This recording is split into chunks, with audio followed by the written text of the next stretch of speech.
Kita akan mulai sesi pertama sekitar 16 menit untuk bicara tentang area politik. Dan setelah itu kita akan buka sesi pertanyaan dan jawaban selama 20 menit sebelum kita lanjutkan ke area yang berikut. So, for now, the floor is yours.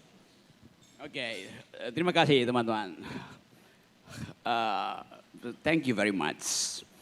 Your kindness was appreciated more than words can say. Dan terutama Pak Sanana yang telah berupaya untuk mempertahankan the very ideas of democracy itu.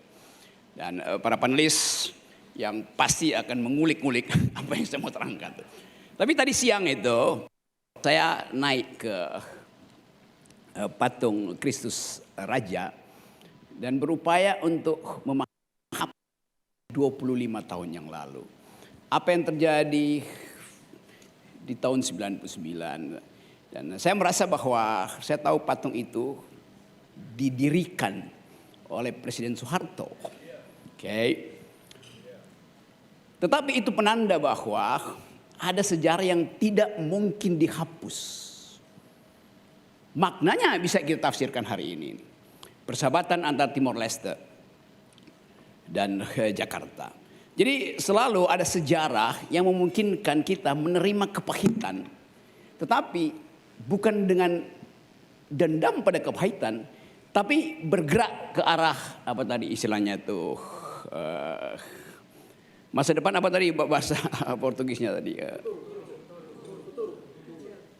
futuro. Tapi tadi ada istilahnya coba saya lihat tadi force which one forte metin Bafatin, Banafatin, forte artinya force, metin artinya solidity, solid, okay, right. Lalu Bafatin, Banafatin, okay. Kita punya kekuatan, tetapi kekuatan itu kalau individual, dia justru akan dibatalkan oleh arogansi, oleh oportunisme, oleh pragmatisme.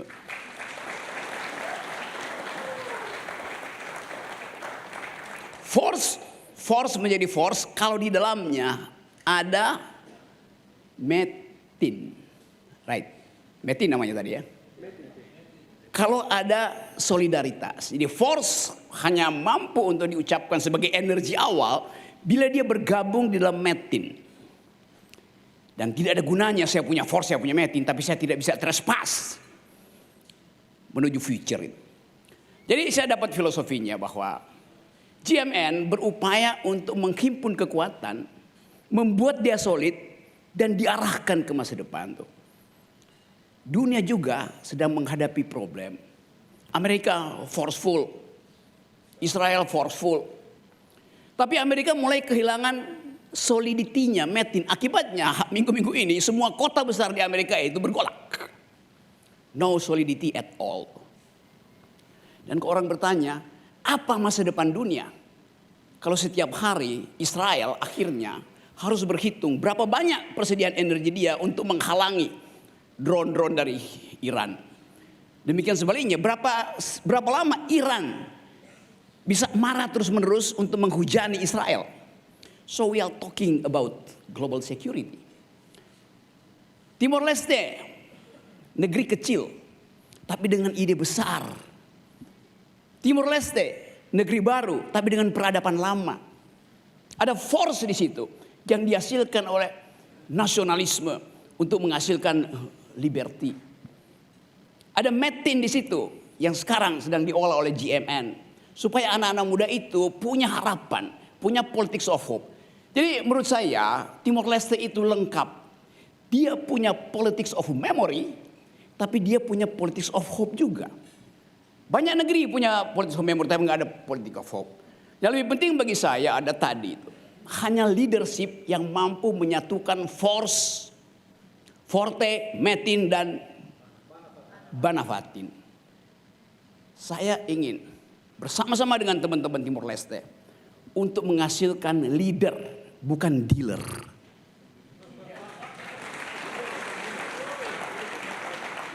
Demikian juga saya bicara di Jakarta tuh. We need leader. Leader yes, dealer no. Dealer itu merusak demokrasi. Dealer itu merusak peradaban. Karena tidak bisa dia ucapkan secara jujur apa ide dia tuh. Dealer itu pindah-pindah ide itu.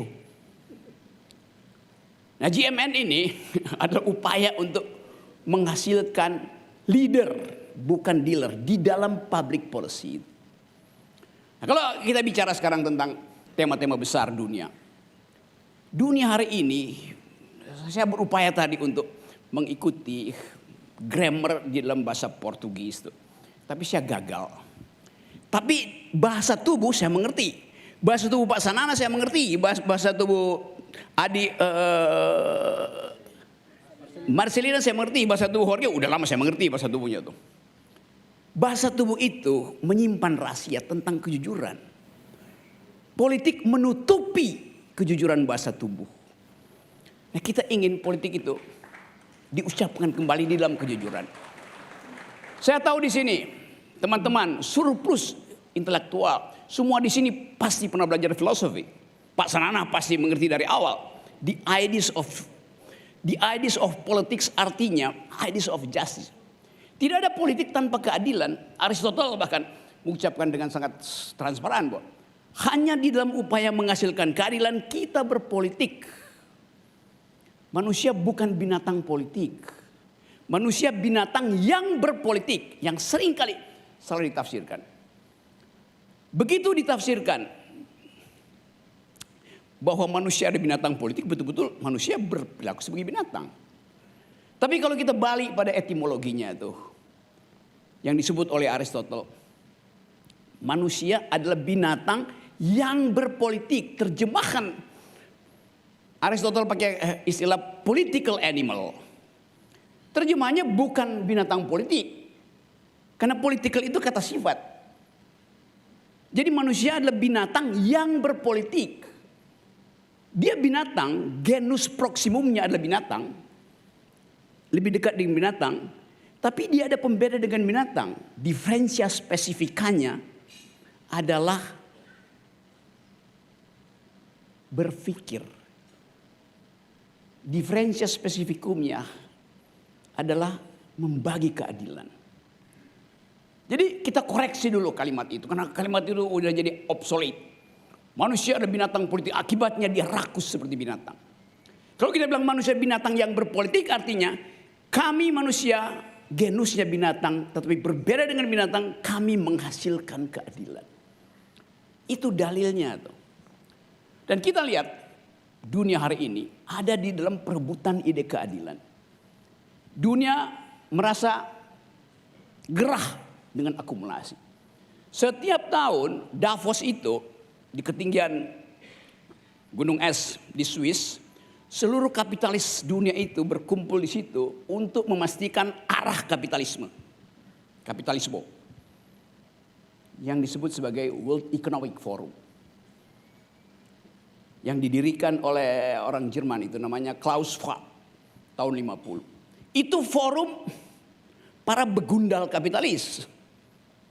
Tetapi 5-6 tahun terakhir sang pendiri forum kapitalis itu yang dihadiri setiap tahun oleh seluruh pemimpin dunia, seluruh CEO terbaik itu mulai menyadari bahwa bila ekonomi didrive hanya atas alasan akumulasi, maka bumi ini akan dikuras kemampuan hidupnya. Dan kita lihat bahwa kerusakan bumi yang dihasilkan oleh perbuatan manusia sudah melampaui kerusakan bumi yang dibuat oleh dirinya sendiri. Kalau bumi merusak dirinya, dia punya kemampuan untuk memulihkan. Namanya daya ekologi. Saya kasih contoh misalnya, Gunung Sahara itu dianggap tidak berguna karena dia secara telanjang kita lihat itu gurun yang panas, tidak ada tumbuh-tumbuhan di situ. Kita memuji-muji hutan Amazon karena dia subur, hijau. Tapi bumi sudah mengatur hijaunya hutan Amazon tidak mungkin terjadi kalau tidak ada pasir telanjang di Gunung Sahara. Ilmu pengetahuan kemudian meneliti bahwa ketika panas menguapkan pasir di Gunung Sahara, yang diuapkan itu adalah fosfor. Fosfor adalah pupuk. Mengikuti rotasi bumi dalam 70 jam, uap fosfor itu tiba di hutan Amazon. Jatuh sebagai pupuk. Jadi hutan Amazon dipupuk oleh gurun Sahara. Alam semesta mengatur itu. Tuhan yang Maha Kuasa memberi dalil itu. Dirusak oleh alam, diperbaiki oleh alam. Tapi yang dirusak oleh manusia tidak mungkin diperbaiki lagi oleh alam itu. Itu yang kita sebut dalam filosofi antroposin. Kejahatan manusia terhadap alam. Sekarang dunia berpikir tentang itu. Kalau kita seminar ke luar negeri, orang nggak tanya, do you speak English, do you speak Portugis, do you speak bahasa Indonesia. Orang tanya, do you speak environmental ethics? Orang tanya, do you speak gender equality? Do you speak feminism, ideas of justice? Semua itu adalah new kind of language. Dan saya percaya bahwa Timor Leste punya kesempatan emas untuk memulai new kind of grammar ini. Justru karena kita di sini negara baru, maka kita punya hak untuk mengatakan kita ingin tuntun dunia ini berdasarkan pengalaman konkret dari negeri ini. Kita mulai lihat misalnya berapa banyak sumber energi terbarukan yang ada di perut bumi Timor Leste. Begitu ditemukan nikel, seluruh dunia akan kita pergi ke Timor Leste. Menguras jauh lebih banyak daripada yang dibutuhkan manusia. Jadi saya ingin membahas itu dalam upaya untuk menghasilkan kembali tadi the future itu. Sebuah ide akan timbul dari sini karena saya tahu di ruangan ini surplus IQ. Ada kalangan LSM, kalangan pemerintah, kalangan akademisi.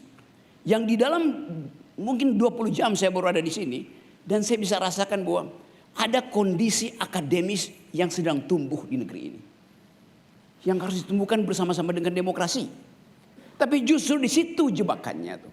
Di dalam keadaan kita menganggap bahwa demokrasi artinya anything goes, maka yang dihasilkan adalah chaos, uncertainties. Kita tidak ingin hidup di dalam the republic of fear. Kita sudah pernah hidup di situ. Pak Sanana mengerti sejarah negeri ini. Bahkan Pak Sanana mengerti sejarah dunia. Dan saya mau anggap bahwa tidak ada sejarah Timor Leste, tidak ada sejarah Indonesia, tidak ada sejarah Thailand, tidak ada sejarah Eropa, yang ada sejarah dunia. Semua peristiwa di Timor Leste, di Indonesia, di Israel, di Iran sekarang adalah peristiwa dunia. Kita membaca satu paket, berpikir bahwa sejarah adalah sejarah dunia. Hukum kausalitas bekerja tanpa kita sadari. Tapi sebagai orang yang diwadahi oleh pengetahuan, kita mau lihat jalan mana yang mampu untuk menghasilkan kembali peradaban. Jalan mana yang mampu mengucapkan kembali human solidarity di tingkat global. Jalan mana yang bisa kita tempuh untuk mengatakan global security harus didasarkan pada humanism. Waktu tahun-tahun 80 sebagai mahasiswa, saya pro kemerdekaan Timur Timur. Kami di UI itu bekerja untuk menghalangi kejahatan kemanusiaan oleh pemerintahan Soeharto. Karena bagi kami waktu itu humanity first, nasionalisme itu adalah bagian belakang tuh. Jadi saya terlibat secara emosi. Dan pada akhirnya dunia juga menganggap hal yang sama. Bahwa saya warga negara Indonesia, oke, tapi saya menganggap saya warga bumi. Bumi menghendaki humanitas itu diucapkan secara terbatas. Jadi sekali lagi tidak ada perbedaan di sini. Kalau kita anggap bahwa krisis ekonomi hari-hari ini adalah akibat dari perebutan sumber daya ekonomi yang terbatas. Eksploitasi manusia terhadap alam disebabkan oleh eksploitasi manusia terhadap manusia. Jadi kalau kita tanya, apakah ada proletar? Ada. Siapa? Dia alam. Manusia mengeksploitasi manusia, akibatnya manusia mengeksploitasi alam. Jadi alam itu adalah proletarnya proletariat. That's the logics. Kalau kita lihat secara sosiologi, yang paling tertindas ketika terjadi eksploitasi kapitalisme adalah manusia, tetapi dengan gender perempuan. Yang paling dimiskinkan di dalam proses akumulasi itu adalah ibu-ibu di dapur. Karena dia mesti mengatur anggaran. Tiba-tiba dia ditempeleng oleh suaminya. karena kopinya tidak lagi manis, karena sang ibu tidak lagi bisa beli gula. Jadi yang disebut kaum proletar adalah kaum perempuan.